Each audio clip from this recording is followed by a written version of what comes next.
I never imagined the day I survived and came home would be the day my husband kicked me out of my own house. I still remember the scent of lilies on that long white silk-covered table that night, the celebration of my survival after the accident that was supposed to take me out of this world. Under the soft golden lights, everyone raised their glasses to congratulate me, while I stood in the middle of that luxurious room, like a misplaced guest in my own life. Then Colin stepped onto the platform, his smile perfect as if practiced in front of a mirror. He raised his glass, looked at me for a long moment, and spoke loudly enough for the entire room to hear. Emma wouldn't survive a week without me. Laughter broke out everywhere, light, amused, careless. I didn't say a word. I just placed the house key, the car key, and the credit card next to the dessert tray. Then walked out of that mansion, taking with me the only thing Colin would never understand, my own resilience, the kind I had long before he tried to turn me into a display piece. I left the mansion through the back garden path, where the decorative lights still glimmered gold onto the dew-soaked grass. Music and laughter still echoed behind me, as if my old life kept moving forward without noticing I had stepped out of it. The dark silk dress brushed lightly against my ankles with each step, leaving a sensation both unfamiliar and weightless. I took nothing with me except a small purse, a thin coat, and whatever remained of the self-respect of a woman who had gone far too long without saying enough. The February night wind in Brooklyn wasn't as cold as I expected, or maybe I simply couldn't feel cold anymore. A long numbness spread from my chest up my throat, like what a person feels when they finally escape a suffocating room and open their first window in years. I called a cab, and the driver looked at me through the rearview mirror, nodding when I gave the address, asking nothing. His silence was more comforting than all the shallow congratulations in that mansion. The hotel room I chose was a modest place tucked between old storefronts, with peeling brick walls and a neon sign that blinked patiently as if keeping its promise to shine whether anyone looked or not. I checked in under my own name, the name on my birth certificate that I hadn't been allowed to use for the past 3 years, Emma Carter.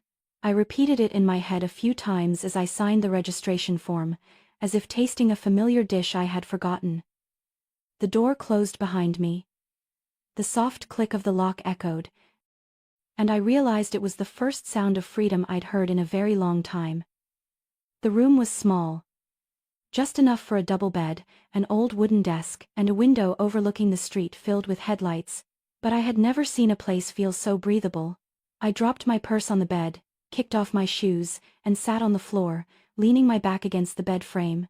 Not because I was tired, but because the sudden emptiness washed over me so completely my legs went weak. A long sigh escaped me so long it felt like it pulled up layers of dust from emotions buried for years. I didn't cry. Maybe my tears had dried up on those early days when I first realized this marriage wasn't a beginning, it was a slow ending of myself. I closed my eyes and let my mind drift back 3 years, to when I was still myself. When Colin wasn't yet the Colin in my life, the man who would stand in a luxurious room and declare that I couldn't live without him. I had been the acting CFO of a young but promising tech startup. The company was founded by the Harper brothers. When an investor pulled out at the last minute, the startup stood on the brink of collapse. I, only 28 at the time, was the only one who proposed selling part of a service branch with a revaluation clause 6 months later. A bold, risky decision, but I saw what others didn't. The market was shifting, and that branch's value would jump. 6 months later, it quadrupled and saved the company. That was when Colin, with his confident smile and the air of someone born to command a room, began paying attention to me. He once praised me endlessly at a board meeting. And I, naive enough, thought his respect for my abilities was real. That he saw me before seeing the benefit. I hadn't realized, or chose not to realize, that he only looked at people when they could lift him one level higher. And then we got married, just 6 months later, so fast even those closest to me were shocked, but the successful young businesswoman I once was had been fooled by his overly polished attention. I let myself be swept into the lavish world he created: trips, expensive dinners, compliments spoken where everyone could hear them but rarely offered when it was just the two of us. And my finances. I let Colin convince me that women shouldn't bother with money, it's too stressful, and then I signed papers that handed over access to my finances, one signature, then another, until I forgot what it felt like to hold the safe key myself. I became the account holder without control over the account. But I wasn't completely foolish. In the early days of marriage, when I still had enough clarity to sense something was off, I created a small investment fund under the name of my late aunt, the aunt Colin had never met, the aunt he thought was just a background character in my life. The fund was small at first, a place where I could hide the part of myself I feared would be suffocated over time. Every year, I transferred a small amount from my personal bonus, money Colin never paid attention to, and thanks to my younger years spent buried in market analysis, I knew how to grow it quietly, discreetly. Now, in this unfamiliar but safe hotel room, that fund wasn't just my breathing space anymore. It was the anchor keeping me steady, the only shield I had left. I stood up, turned on the desk lamp, and pulled my laptop from my bag. The screen lit up, the soft blue glow reflecting on the small mirror hanging by the door. I froze when I saw my own face in the reflection, a face still wearing the flawless makeup from the party. Red lips, smooth powder. But the eyes were different. I saw exhaustion, bitterness, and something else I hadn't named until that moment until I admitted it without trembling. Awakening, I logged into the investment account. The number that appeared made me grip the chair, much larger than I remembered. The investments I placed 2 years ago had surged. If I sold at the right time, I could live for at least 2 years without anyone's support. I leaned back, feeling my heartbeat slow down, little by little, not because of the money, but because I felt myself reconnecting with the version of me I thought had died in that mansion, the woman who decided her own future, not anyone else. I shut the laptop, then opened the small window. The outside air flowed in, carrying the scent of street dust and baked goods from the shop below. I heard people passing by, car horns, and a group of friends laughing somewhere far away. For the first time in years, I felt like I belonged somewhere where no one knew me as Colin Harper's wife. I was just a woman standing before a new threshold. I woke up the next morning when sunlight thin as paper slipped through the old curtains, drawing a pale line on the wall. The hotel room was so quiet I could hear a car splashing through a puddle outside. My first feeling wasn't fear, anger, or confusion but a strange emptiness. Like when an old door slams shut behind you, leaving a silence you don't know how to fill. I sat up, my feet touching the cold wooden floor. A morning with no alarm, no breakfast prepared in a kitchen so large my footsteps used to echo. No Colin at the head of the table reading the newspaper, lifting his brow every time I asked something to the point, just me and the soft sound of my own breathing. I was making a cup of coffee with the hotel's old machine when I heard a knock. A soft knock, not rushed, not heavy. My chest tightening instinctively. I hadn't told anyone where I was staying, not even my closest friend. And Colin, he never knocked politely like that. He always wanted to leave a mark, to make sure people knew he had arrived. I looked through the peephole. An older woman stood outside, slightly hunched. Her silver hair in a low bun, with a softness and tiredness in her eyes. She wore an old brown wool coat and held a fabric tote bag. She didn't look threatening, but she also didn't look like someone who just knocked on the wrong door. I opened the door slightly, keeping a safe distance. "Who are you looking for?" I asked softly. The woman gave a faint smile, a sad one, like she had lived through too many winters. "You're Emma, right? I don't want to intrude. I have something I need to give you." I hadn't fully opened the door yet, but something in her voice made me feel I shouldn't close it. She took a small folded paper from her bag. "Read it when I'm gone. I can't stay long. There are more eyes on you than you think." Then she turned and walked away before I could ask her name. She moved as if her feet were already familiar with carrying secrets heavier than her age. I closed the door, stood by the table, and unfolded the paper. The handwriting shook slightly but tried to write quickly. "Do not go back to that house. If you want the truth, call me, Evelyn." Below it was a landline number. Not a cell phone. I called her back in the afternoon. Rain had started to fall lightly, droplets tapping on the window frame like the heartbeat of something approaching. When I heard the soft click on the other end, I tightened my grip on the phone without meaning to. "This is Emma. Are you Evelyn? Thank you for calling," she said. her voice low and slow. I can only speak briefly. It's not safe here. Not safe. What does that mean? There was the sigh of someone who had stayed silent for far too long.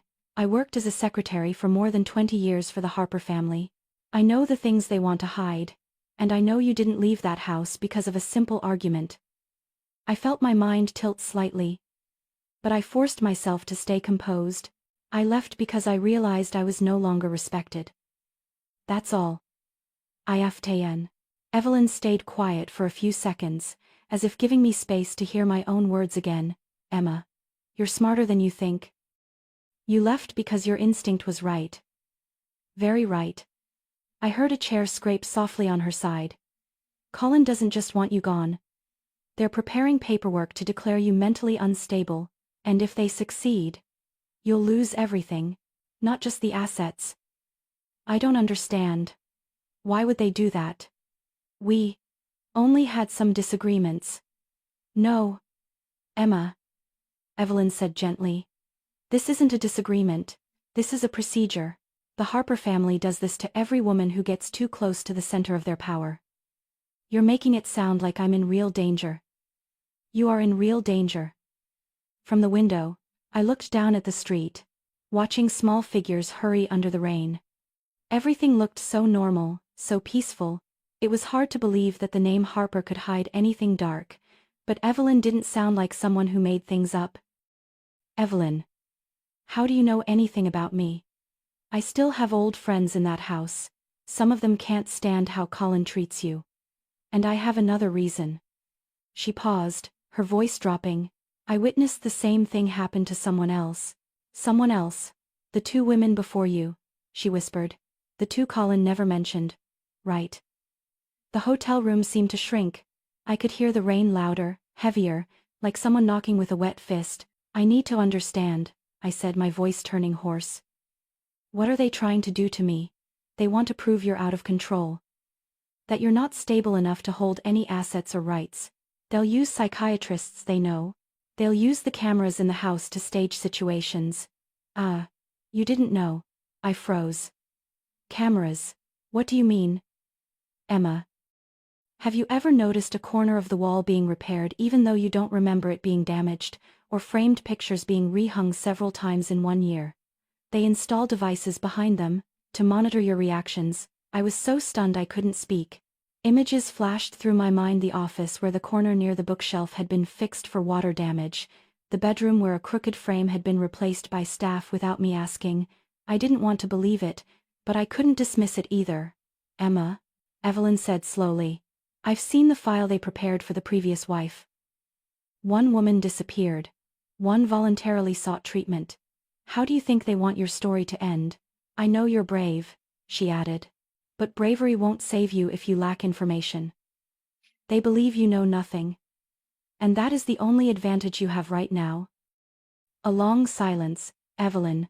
Why are you helping me? Because I couldn't save the one before you. And I refused to watch another woman fall into that darkness. I pressed my forehead against the wall. For the first time since leaving the mansion, real fear touched my skin. I won't let them do that to me. I'll find out everything. I won't let anyone write my life for me again. Good. I believe you. But Emma, from now on, do not go back to that house. If you do, you'll walk straight into the trap they've prepared. I understand. I paused. And thank you. When you're ready, call me again. I'll show you the things they think they buried forever.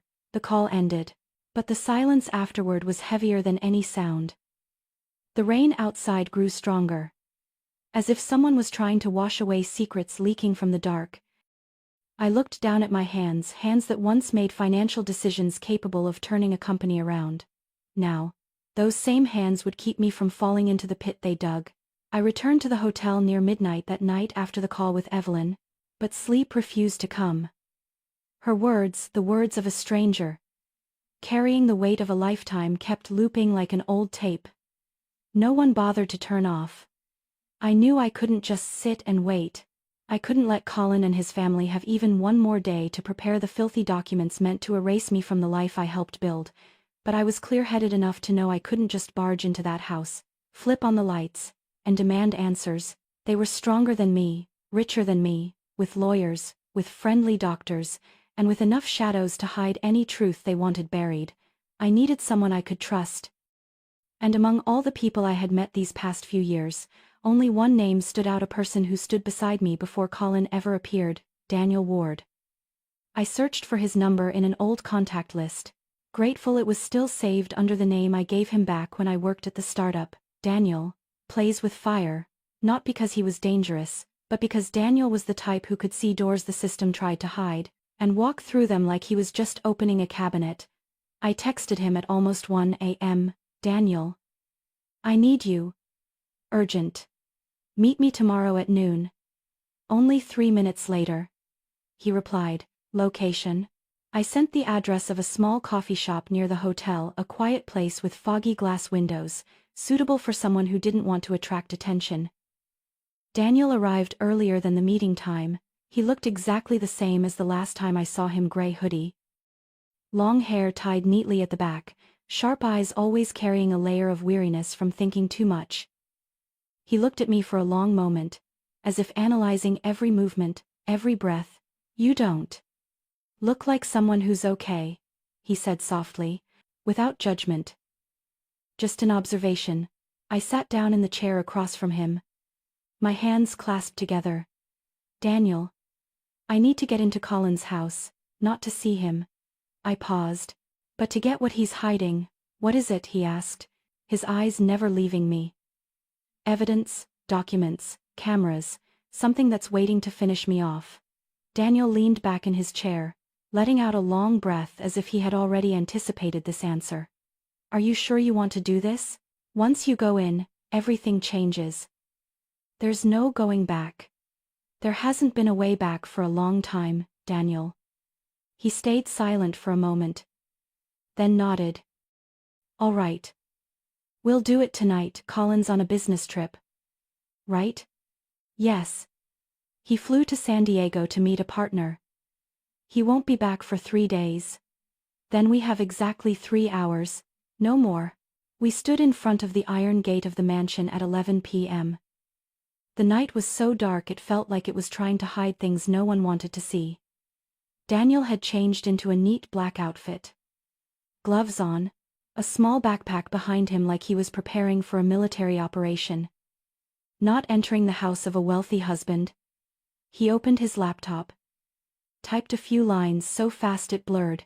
The gate clicked open without a sound. The security system here is only strong on paper, he whispered. Rich folks like to show off luxury. But they don't know a thing about security. I followed Daniel through the side entrance, where a motion light flicked on softly, shining over the neatly trimmed grass. I once loved that tidy beauty. Now, it made my chest tighten. Stepping into the familiar yet unfamiliar house, everything gleamed so much it reflected the streetlights outside the windows, the photos on the wall, wedding photos of me and Colin, pictures from vacations where I was so exhausted I only wanted to go back to the room but still had to smile for the camera, now looked like roles I had played but never got paid for. Daniel headed straight upstairs to Colin's office. He sat down, turned on his device, and plugged it into the desktop computer on the mahogany desk. The screen lit up immediately. On it were dozens of folders, named so meticulously it was suspicious. Legal? Urgent. Medical projections. Evidences, drafts. Daniel opened one of the folders. I stood behind him, my hands ice cold. The first documents appeared. Scanned legal papers with my signature so similar to mine that I had to look several times. But I knew for certain, I had never signed them. Inside were statements that made my stomach clench: voluntary psychological evaluation, consent for Colin Harper to handle all assets in case of emotional instability. Daniel turned to look at me, his eyes darkening. Emma, this is high-level forgery. They're not doing this just to scare you. I took a deep breath, but it didn't reach my lungs. Open the video folder, I said. Daniel did. The first video played. Footage of me screaming in the office, smashing a pen holder, knocking over a plant, but I had never done that. Deep fake, Daniel said immediately. They used face modeling and movement grafting. This is high-end stuff, used to stage violence, loss of control, or manipulation evidence. My heart pounded so hard I had to grip the desk. "You need to see this," Daniel said, voice low. He opened a chain of emails between Colin and his private lawyer. I saw the words, cold like a blade against my throat.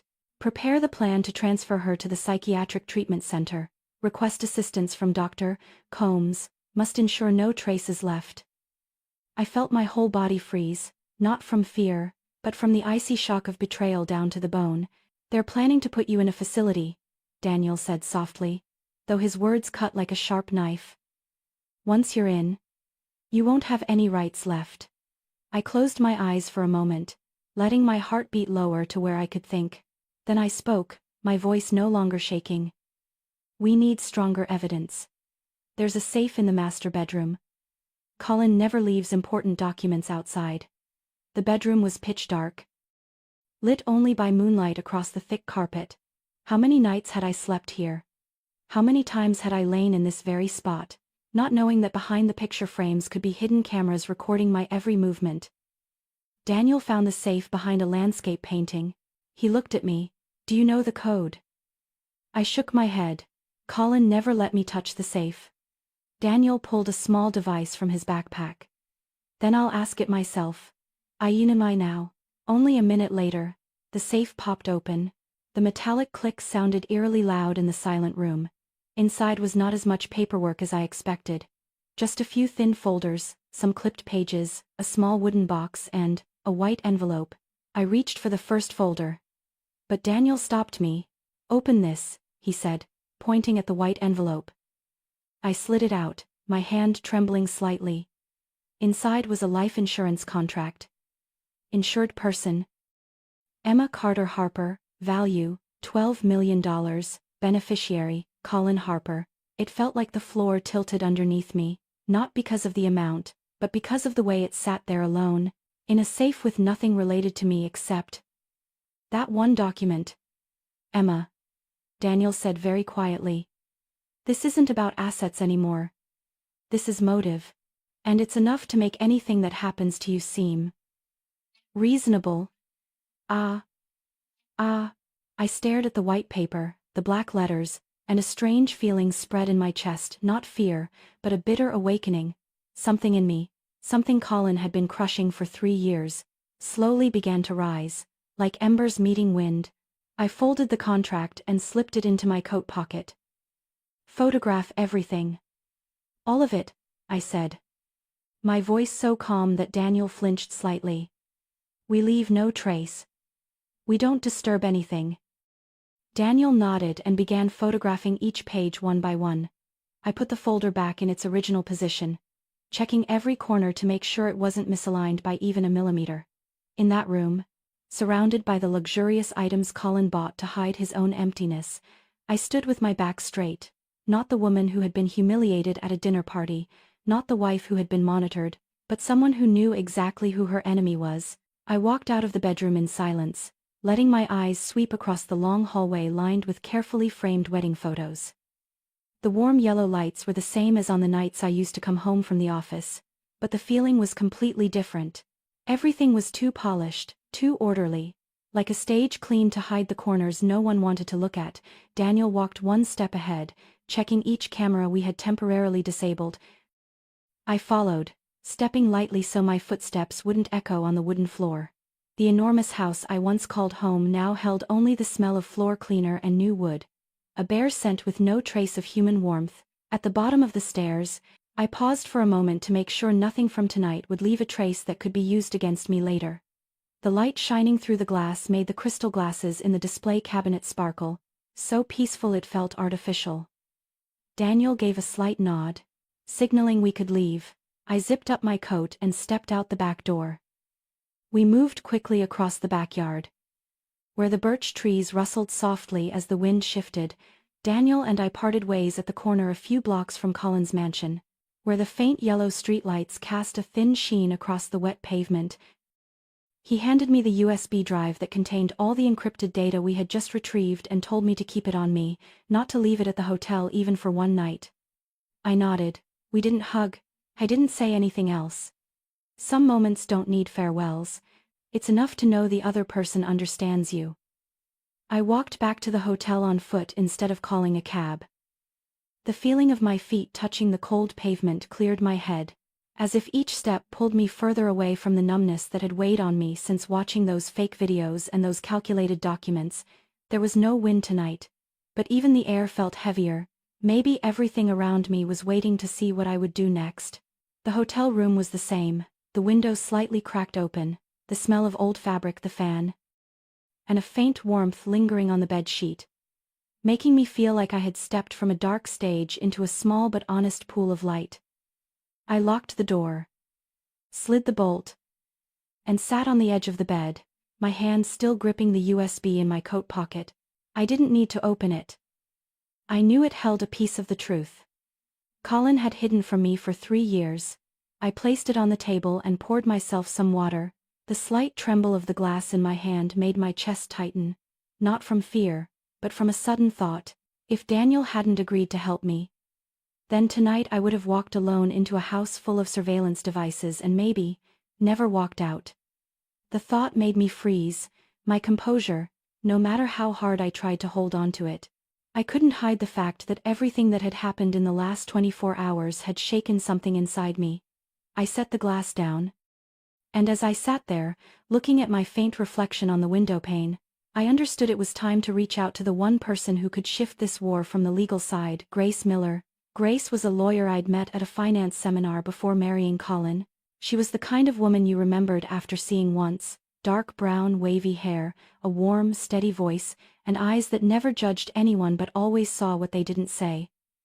We had never been close, but I trusted Grace in a way I didn't trust many people because she didn't have the air of someone who bowed to power. I opened my phone. Her old message was still saved in my contacts. If you ever need anything financial, anything at all, call me. I inhaled deeply and pressed call. The ringing went on for quite a while before someone picked up. Emma. Grace's voice was slightly hoarse. Maybe she had just come from the office. You're calling at this hour. What's going on? I didn't know where to begin. My head was a mess. But my words came out slower and clearer than I expected. I'm in trouble. Big trouble. Grace was silent for a few seconds, then her voice sharpened. Where are you? Brooklyn. A small hotel. Okay. Don't go anywhere. My cousin is a patrol officer in that area. I can ask him to swing by if needed. But before we do anything, tell me everything. So I did. I didn't hide a thing. From the break-in tonight, the documents Colin had prepared, to the life insurance policy on me. I didn't skip a detail. When I finished, there was a very long pause. Grace finally spoke. Emma, what you're facing isn't a marital issue. This is a coordinated operation. I've seen a few similar cases and, to be blunt, you need to protect yourself immediately. I swallowed the lump tightening in my throat. What do I do first? Grace exhaled softly, like someone rearranging an entire strategy map in her head. We meet tomorrow morning at 8. At my office. Don't bring any form of ID that Colin has ever handled. Only bring what you know for sure belongs to you. And bring the USB. I agreed, ended the call, and sat alone in the room for a long while. The fragile feeling of safety made me afraid to turn off the lights. But exhaustion settled over me like a thick fog behind my neck. I lay down, still wearing my shoes, and fell asleep without realizing it. The next morning, I arrived at Grace's office on West 56th Street, an old but dignified building, its gray facade lined with tall windows. Grace greeted me with a quick nod, but one full of attention for someone standing in the middle of a storm. She led me into a small meeting room. Sit. Are you holding up? Grace asked, not in a coddling tone, but with the measured concern of someone who understood the person across from her. Didn't need pity, but information and solutions. I placed the USB on the table and pushed it toward her. Grace put on her glasses, opened her laptop, and transferred the data into her encrypted drive. She reviewed each folder, each video, each email. The shifts in her expression told me the situation was even more serious than I had feared. This is a coordinated plan, she said quietly. And Emma, you're right in the center of it. I folded my arms, my hands unconsciously tightening. Grace, how do I fight them? She looked up, her eyes bright and steady, like someone who had handled 100 cases like this. You won't fight alone.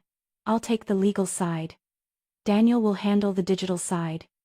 But first, Emma, you have to be safe. In every sense. Grace took out a folder. There are 3 things we need to do immediately. She numbered each point, her voice low and decisive. 1. Gather evidence according to legal procedure. What you have is important, but to be admissible in court, it needs a time watermark to prove it wasn't altered. I'll help you back it up properly. 2. Move the assets into the fund under my aunt's name, because that fund has a clear history. The account was opened before the marriage. If Colin attacks, this is the first wall of defense. You need to start transferring small amounts, so the bank won't get suspicious. 3. Protect personal safety.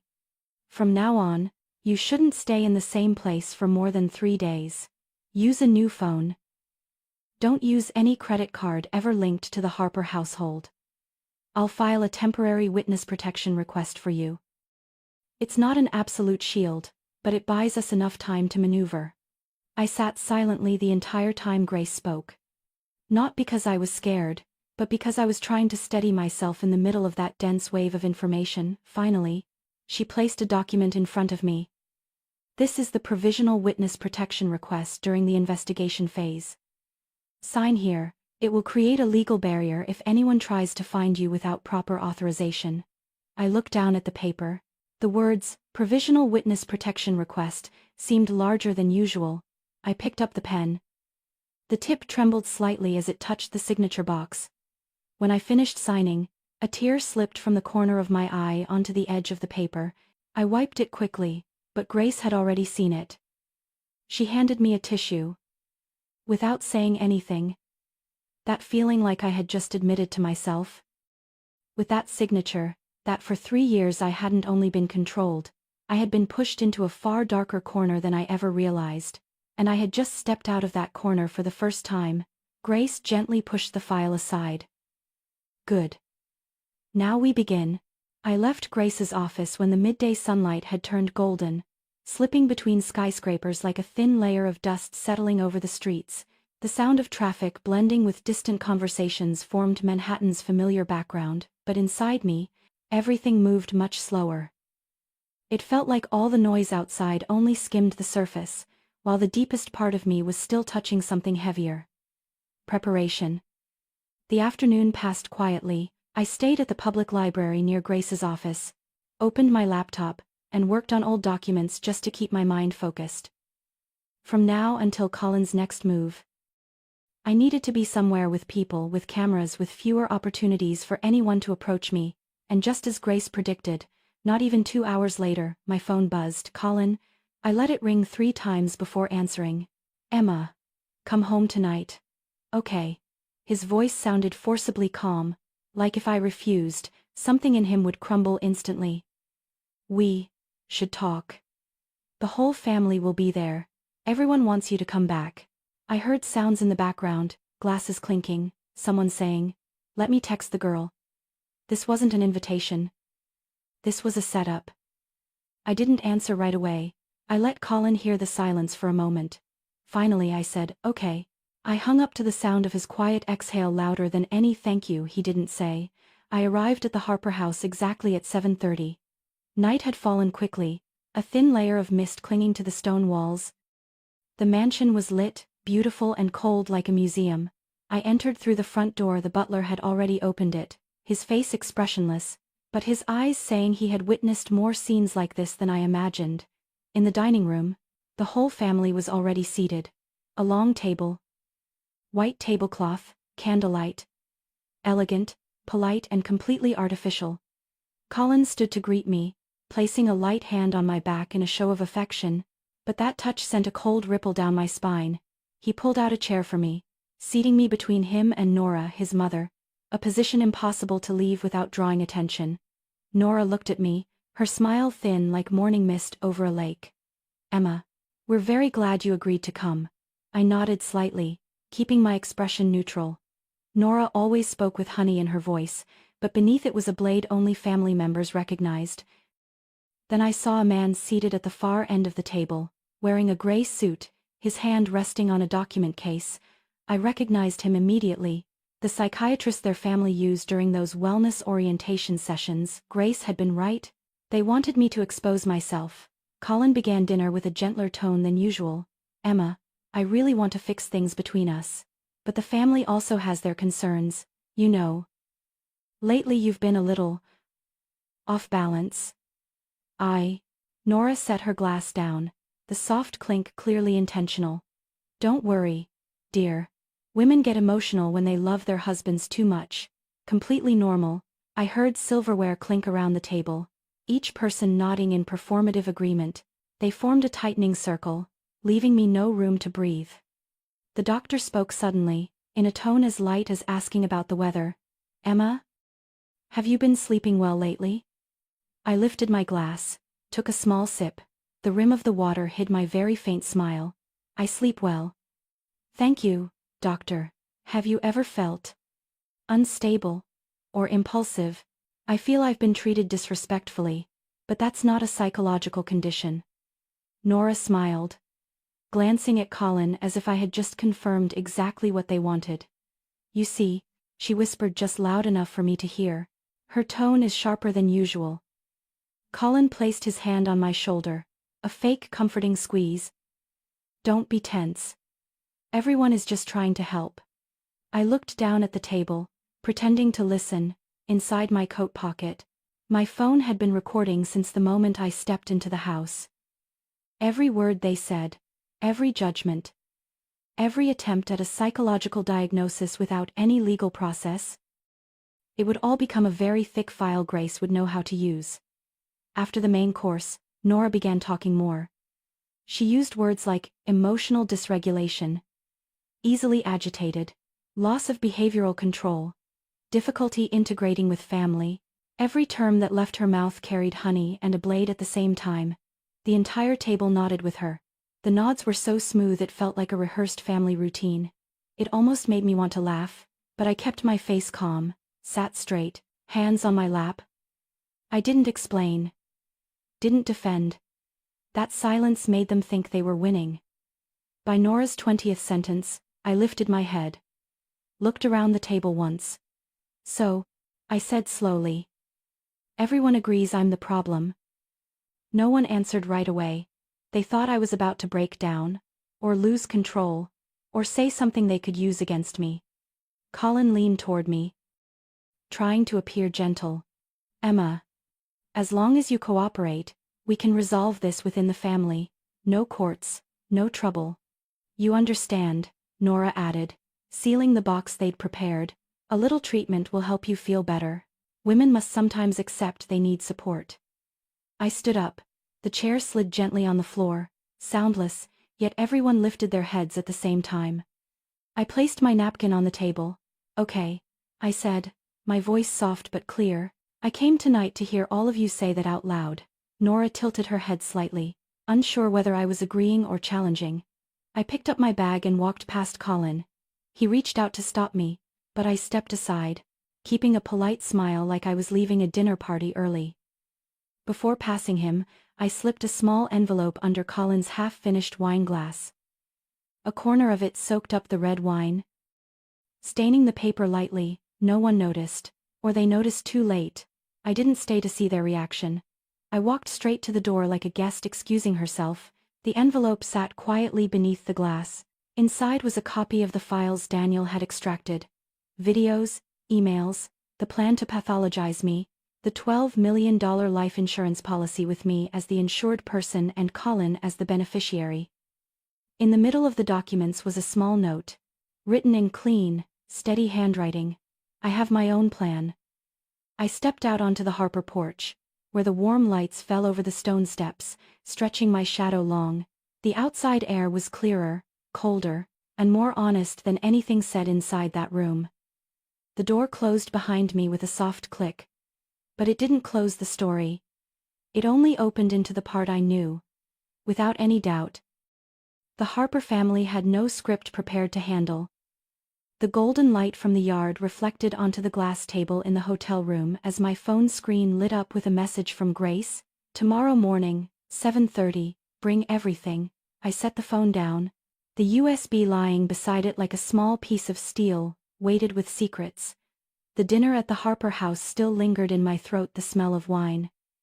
Nora's voice, those judging eyes, and the clicking pen of their family psychiatrist like a ticking countdown. I didn't need to replay all of it, just touching the pocket of my coat, where my phone held the recording, made every detail return so vividly my hands went cold.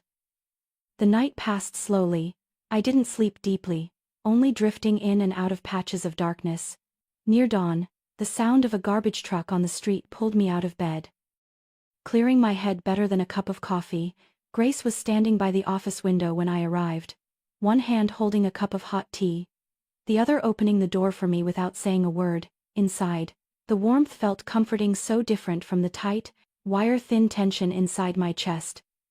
Grace looked at me for a moment, then set a thick stack of papers on the table. "Sit down, Emma. We're starting right now." She opened her laptop, plugged in the USB, and uploaded the videos Daniel and I had taken. When she reached the part where Colin told his lawyer, prepare the plan to have her transferred to the psychiatric treatment center, Grace stopped and turned the screen toward me. "This is legal abuse, and when combined with the life insurance documents, the situation shifts from serious to extremely serious." She opened the $12 million insurance contract, the beneficiary section clearly showing Colin Harper's name. Grace took a deep breath. "Emma, I need you to understand this. These are no longer attempts at control or asset theft. This is a behavioral structure with direct harm potential, and federal law will step in." She called the SEC office. "I'm sending the documents. This is insider trading and intentional obstruction of a financial investigation. They need to look at it immediately." She hung up and pulled another folder. "Now, the FBI." One by one, every document was submitted. The people in the FBI meeting room didn't show emotion, but their eyes moved constantly as they reviewed the emails, videos, and images we brought. When the doctored video showed me breaking objects, an investigator asked, "This came from the family's cameras?" Grace nodded. The camera placement inside the Harper home was illegal. They installed them behind paintings and repaired wall corners. Another investigator asked, "And the psychiatrist evaluating you at dinner? Did he have authorization? Did he notify you beforehand?" I answered softly, "No notification at all. I was invited under the pretense of reconciliation." The investigator took notes quickly. Finally, they reached the section I hadn't been mentally prepared for, Colin's marital records that Daniel had unlocked from the hidden drive. A document appeared in front of me. As Grace slid it over, one single line made my heartbeat stumble. "Harper marriage, Colin, married 2016. No divorce decree." I looked at Grace, and she placed her hand on the corner of the file, her voice low but clear. "This is proof he was married before you, and he never legally ended that relationship." I tried to keep my breathing steady. The sound of the air conditioner suddenly felt louder, as if stirring up the thick air around me. Another investigator continued. "This wife went missing after 11 months. No death certificate. Only a report saying she left due to psychological issues, and Nora Harper signed as the witness." Grace turned to me and asked softly, "You never heard anything about her?" I shook my head, just a small motion, afraid anything bigger might make my whole body tremble. The FBI requested full copies and scheduled another meeting. When we stepped outside, it had begun drizzling. The raindrops on my coat felt like tiny dots connecting each event revealed in the last few hours. The news exploded by noon. I was in a small cafe near Bryant Park, soft music in my headphones, laptop open. My phone screen kept flashing notifications. I looked up at the TV on the wall. Federal investigation into the Harper family, money laundering, insider trading, tampering with psychological evidence, footage of Colin stepping out of a car, cameras flashing relentlessly, his face pale, hair messy, tie crooked. Grace had been right. Colin had been summoned urgently. But what chilled me wasn't Colin's image. It was Nora walking behind him in a long coat, her hand covering her face, but not fast enough to escape the lenses. The caption running across the screen read, "Nora Harper suspected of involvement in 2 accidents involving women who previously lived with her son." The news continued. Internal sources report that one of Colin's previous wives was entirely erased by the family. Records show the woman disappeared without a trace 1 year after the marriage. The cafe grew silent. A few people whispered under their breath. I sat still, resting my hand lightly on the table. No shaking, no panic. But there was something like a dormant part of me had finally shifted. Through the sound of rain against the window, my phone buzzed again. "Grace. They've only seen the surface. We still have to keep going." I closed my laptop and looked outside at the umbrellas lining the street. The muted light reflected on the glass, giving the city's chaos a strangely calm layer. The Harper family was collapsing in a chain reaction, and when people who think they're untouchable start to fall, everything gets dragged down at once. I stepped onto the street, blending into the Manhattan crowd. The afternoon light began to change color, and the story had no intention of ending here. Morning at the Manhattan Federal Courthouse always had its own atmosphere, colder, quieter. As if the gray stone steps and tall white columns had witnessed too many lives being dissected to hold any warmth. I stood under the awning, holding the file bag Grace prepared the night before. The streetlights weren't fully off yet, their yellow mixing with the early sunlight rising behind the buildings. Grace arrived a few minutes later. Charcoal coat, hair tied back, voice steady as always. "Are you ready?" I didn't answer right away. The question wasn't about nerves, it was about facing what came next. Colin, stripped of every polished layer, no Giorgio Armani shirt, no confident smile for the cameras, just a man whose masks were being peeled off by the law. I inhaled, then nodded. Grace touched my arm briefly, just a moment, but enough to remind me I wasn't walking into that stone building alone. The courtroom was large, high-ceilinged, sunlight filtering through the windows making the dust visible like a thin veil. The public benches were partially filled, mostly reporters. They didn't speak loudly, but their eyes were sharp as blades. I sat on the left with Grace. Across the room, Attorney Kellerman was already seated, but Colin's chair was empty. The clerk announced, "The defendant is being brought in." The side door opened. 2 agents escorted Colin into the room as everyone watched. He looked thinner after just a few days, his suit wrinkled at the shoulders, tie nearly slipping off, hair uncombed. None of the man who used to sit at the head of a dinner table telling jokes about me with smug confidence remained. I watched him step into the defendant's seat without looking away, without looking down, just watching, as if viewing the last moment of a painting about to be removed from a gallery wall. When his eyes finally found mine, his lips trembled. A tiny tremor, but impossible to hide. Before the hearing began, Colin suddenly stood, not waiting for his attorney to tug his sleeve and remind him to sit. The scrape of the chair froze the entire room. "Emma," his voice cracked like someone hitting cold stone. "Please. I'm begging you. I have no one but you." The clerk immediately ordered the defendant to sit. But Colin continued, his hands gripping the edge of the table until his knuckles turned white. "I was wrong. Everything you think I did. I didn't mean it. My family pushed me. I just wanted to keep you. Don't put me in prison. I'm begging you." A few reporters scrambled to write. Grace kept her eyes forward, unreactive. The hearing hadn't even started. And Colin was already unraveling. The judge walked in, and everyone rose. The atmosphere shifted, instantly tightened, sharpened, cleansed of all outside noise. After the formalities, the judge instructed the defense to begin. Kellerman stood, trying to keep his voice steady. "Your Honor, the defendant asserts that he did not participate in any document falsification. All signatures in the insurance files were voluntarily signed by the plaintiff. We have prepared evidence to..." Kellerman hadn't finished before Grace stood up. "Your Honor, the plaintiff has supplementary documents to submit before cross-examination." The judge nodded. Grace opened her bag, took out a thin red-covered file, neat and organized. She placed it on the evidence tray and slid it toward the court clerk. This is the signature forensics report from the Federal Document Analysis Division. 3 independent specialists confirmed. The plaintiff's signatures on the life insurance contracts and other critical legal documents were forged by the same person. She paused for a beat. And that person is the defendant. Colin Harper. The courtroom fell silent. Kellerman stiffened. As if someone had frozen his shoulders. Colin opened his mouth but no sound came out. His hands visibly shook. Grace continued. In addition, we have 3 audio recordings, along with videos from the defendant's personal office computer, showing the defendant discussing with his private attorney plans to have the plaintiff committed to psychiatric treatment in order to seize all marital assets. The judge leaned forward. Defendant, do you wish to respond? Colin shot to his feet, this time with no self-control at all. It wasn't me. It was my mother. She made me sign.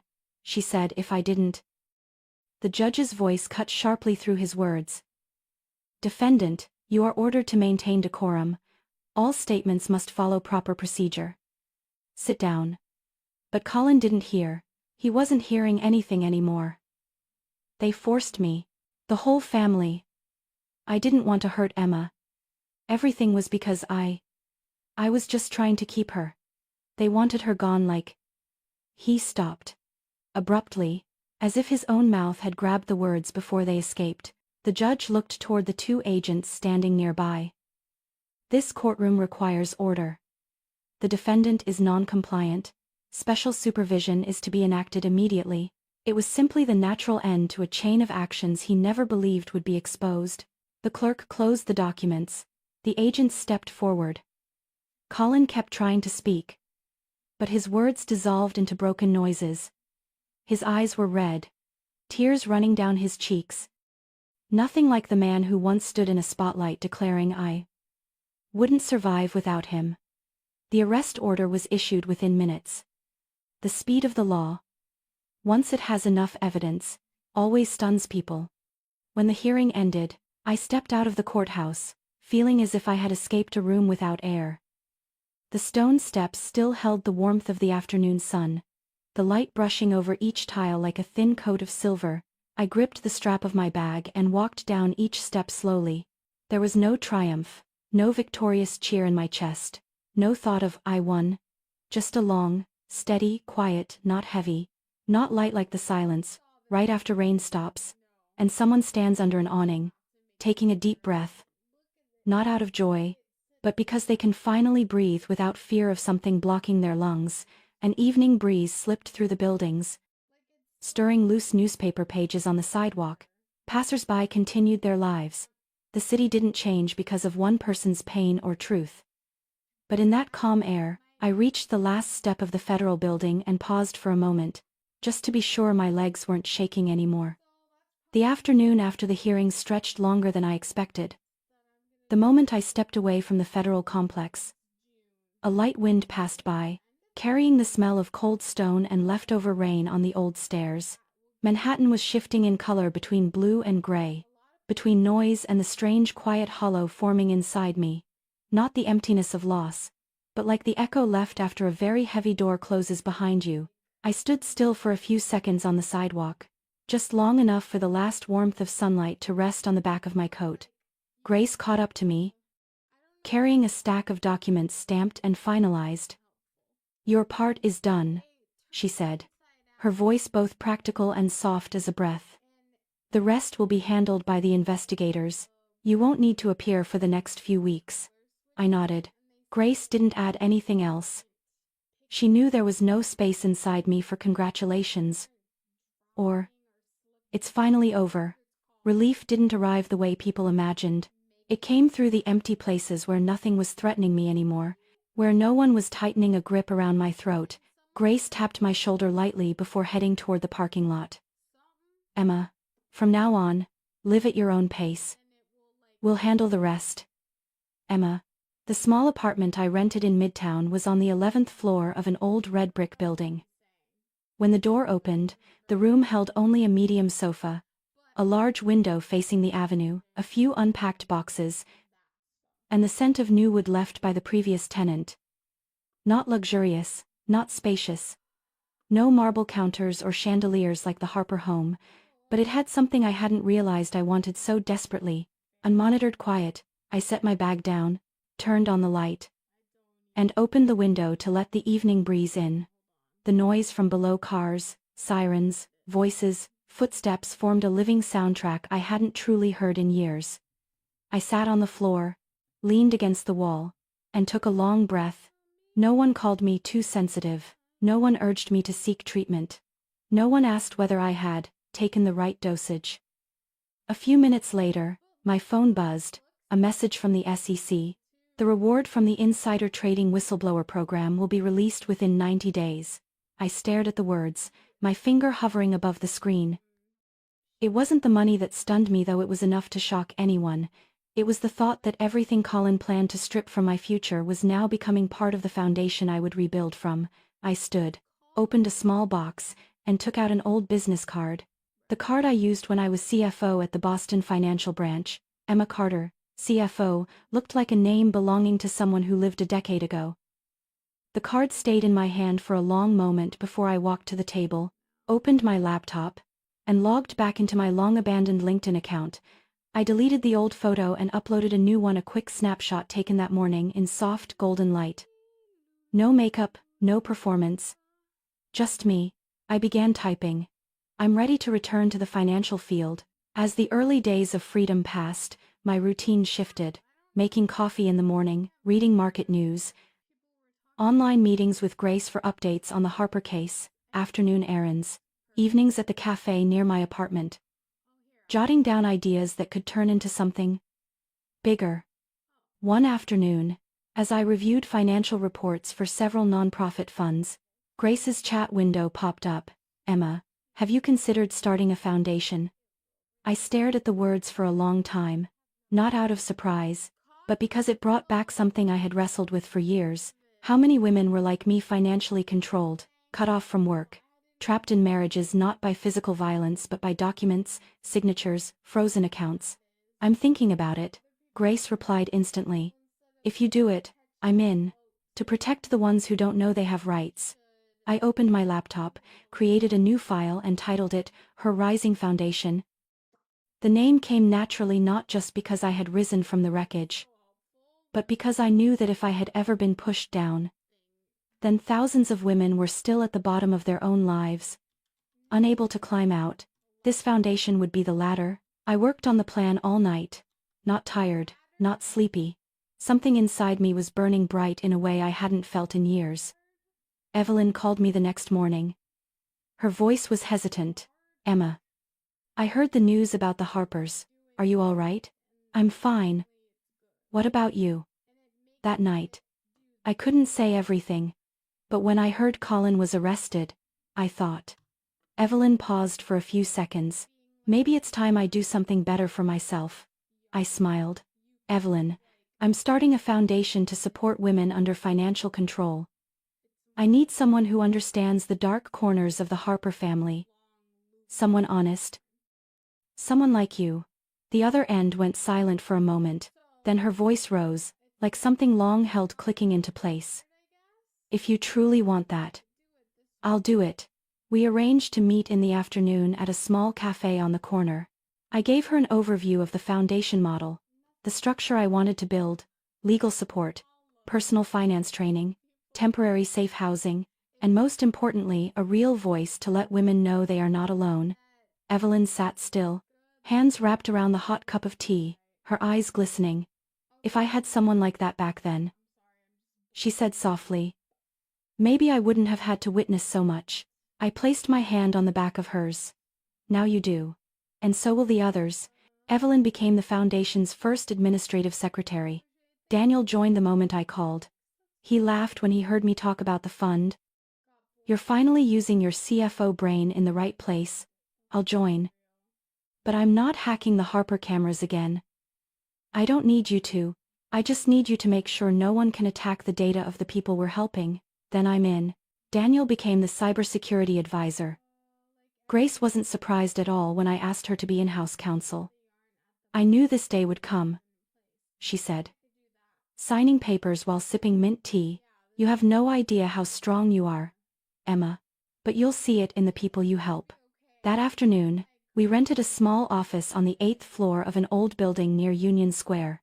Only 4 rooms, a meeting room, a shared workspace, a private counseling room and a tiny kitchenette. But when the first sign was mounted on the glass door, her rising foundation, financial freedom, legal support, safe path forward, I stood in front of it for a long time, just to acknowledge that, on a windy avenue lined with tall buildings, there was now a place where women could walk in and breathe without asking anyone's permission. A few days later, when Daniel finished the beta version of the Foundation's website, Evelyn placed the registration documents on my desk. "Sign here." The Foundation officially operates today. The ink flowed steadily as I signed my name onto something I wouldn't have dared imagine building 3 years ago. That afternoon, the sky was gloomier than usual. Long gray clouds stretched across Manhattan, dimming the light in the her rising Foundation office like a thin veil. I was reviewing the files of 3 women preparing to receive legal assistance cases. Grace said, "Emma, they remind me of you so much it made me shiver." When a soft ping sounded from the corner of my desk, the email alert, I read a few more lines before glancing at the screen. The subject line was clear. From, anonymous, subject, "I need your help." It wasn't the first anonymous email. Since the Harper news spread, we'd received dozens more pleas for help. Stories of financial control, threats, forced career abandonment. Evelyn had become used to sorting and prioritizing urgent cases. But this one was sent directly to my private inbox. Not through the system. I opened it. There was only one short line, written in English. "I am Colin Harper's second wife. I am alive. I need help." My hand froze for exactly 1 second. No longer, but enough for my heartbeat to change rhythm. Below were 3 attachments. I opened the first, a dim phone photo, likely taken in a public bathroom. A woman with dark hair covering half her face, one eye bruised, her lip split. Her wrist marked with long purple bruises from a tight grip. Hard to tell her age, but I guessed slightly older than me, or at most 3 or 4 years more. I opened the second, a medical report from an emergency room in New Jersey, noting head trauma, a fractured 7th rib, swelling around the left eye. Date of exam, 4 months ago. The third, a scanned missing person report under the name Marissa Hale, filed by Nora Harper. I minimized the window to read the italic line inside the email more clearly, where an additional paragraph appeared below. "They said I left because I was unstable. They said I couldn't handle the pressure of marriage. The truth is, they kept me in the Harper hunting cabin in the Catskills. I'm hiding. Do not call the police yet. They have someone there." My fingers touched the corner of the screen, a strange habit I'd developed since Colin's arrest. Every time a new piece of information reached the dark corners of the past, that gesture surfaced, as if checking that I was still here, in this office, under warm lights, with the faint scent of Grace's mint tea drifting in. Evelyn walked in at that moment, arms full of files. "Emma, do you want to review the new legal support applications?" She saw my face, paused, and set the files down. "What happened?" I turned the screen toward her. One glance at the first photo made Evelyn cover her mouth with her hand. "My God. Is this Colin's second wife?" I said, my voice low but steady. "The one the file said ran away, the one the Harper family denied existed." Evelyn swallowed hard, eyes wide. "Emma, do you think Nora and Colin?" She didn't finish the sentence. But I understood. And I didn't need confirmation. What we were looking at already went beyond the cruelty I had imagined, even after everything Colin had done to me. I opened the email again, reading every word carefully. At the bottom, there was one more line, slightly shaky, likely typed in a hurry. "If you've ever lived anything like I have, please answer this email. I trust you." I leaned back in my chair, pressing 2 fingers to my temple, not from pain, rather from the feeling that yet another door had opened behind me, leading to an even deeper level of the Harper family, one I'd never dared approach. Daniel pushed the door open, laptop in hand, eyes glued to the screen. Emma. I finished checking the backup system. Everything's good. He stopped when he sensed the shift in the room. What's going on? I turned the screen toward him. Daniel stared for a few seconds, then sat down across from me and closed his laptop. She's alive. This, he said slowly, changes the entire nature of the Harper case. I know. Daniel interlaced his fingers, resting his chin on them. Are you planning to reply immediately? No, I said. I want to see where the email was sent from first, and we have to make sure she's not being tracked, Evelyn whispered. If she really is the second wife, what made the Harper family let her live this long? The question hung in the room like a cloud of smoke that wouldn't dissipate. That evening, after everyone had left the office, I stayed behind. The streetlights outside cast long shadows across my desk. I reopened the email, then pulled up the documents the FBI had sent Grace under special priority. The file wasn't thick, and that was what made it frightening. A woman missing for years, no medical records, no tax documents, no bank history, no communication trail. As if every trace of her had been wiped clean from existence, just like me, if Daniel hadn't helped me gather evidence that night. If I had signed the paperwork Colin offered, and believed I was unstable, the thought made me shiver.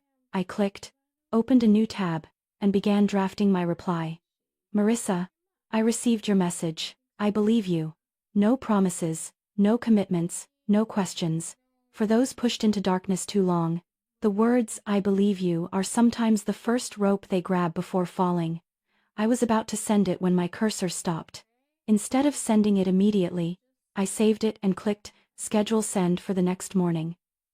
Enough time for Daniel to trace the email, for Grace to verify the legal process, and for me to make sure I wasn't unintentionally putting Marissa into new danger. Late at night, Manhattan began glowing with small yellow windows. I stood by the glass, looking down at the flow of cars on the avenue. The city felt like a giant heartbeat, constant, unbothered, unmoved by anyone's private tragedy. I placed my palm on the cold window, just to feel something I hadn't yet named. A small sharpness like the touch of a needle, no pain. Just precise, a sign that the path I thought I'd reached the end of was only beginning to reveal its roots. The roots of what? The Harpers, Colin, or the system behind them? I had no answer. The message remained on the screen, glowing softly like both a warning and an invitation into the next shadowed corridor. I closed my laptop, but the feeling stayed calm, not panicked, as if a larger door were slowly opening at the end of a hallway I was destined to keep walking. If you stayed to listen to this story, thank you for walking with me. If you found it meaningful, you can like, follow, and subscribe to the channel as we uncover what lies beneath those roots. And before you leave, where are you watching from? Have you ever discovered a truth that changed the direction of your life? I'd love to hear your story.